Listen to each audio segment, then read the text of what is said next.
Kasaragod മഞ്ചേശ്വരത്തെ car ഡിവൈഡറിലേക്ക് ഇടിച്ചു കയറിയ അപകടത്തിൽ 3 പേർ മരിച്ചു. ഒരാളുടെ നില അതീവ ഗുരുതരമായി തുടരുകയാണ്. വിവരങ്ങളുമായി ഗോകുൽ കെ വേണുഗോപാൽ ചേരുന്നുണ്ട്. ഗോകുൽ, അപകടത്തിന്റെ വിശദാംശങ്ങൾ.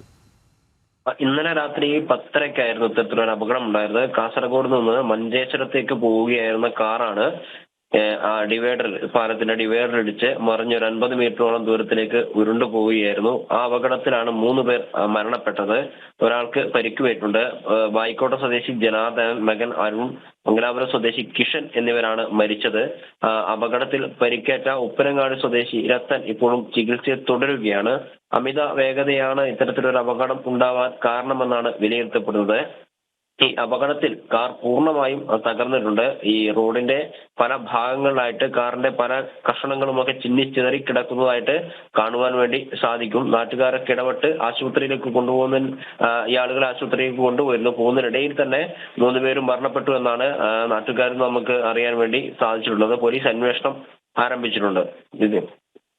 ശരി ഗോകുല്, കാസർഗോഡ് മഞ്ചേശ്വരത്തെ കാർ ഡിവൈഡറിലേക്ക് ഇടിച്ചു കയറിയ അപകടത്തിൽ 3 പേർ മരിച്ചു. ഒരാളുടെ നില അതീവ ഗുരുതരമായി തുടരുകയാണ്. വിവരങ്ങൾ നൽകുകയായിരുന്നു ഗോകുൽ കെ വേണുഗോപാൽ.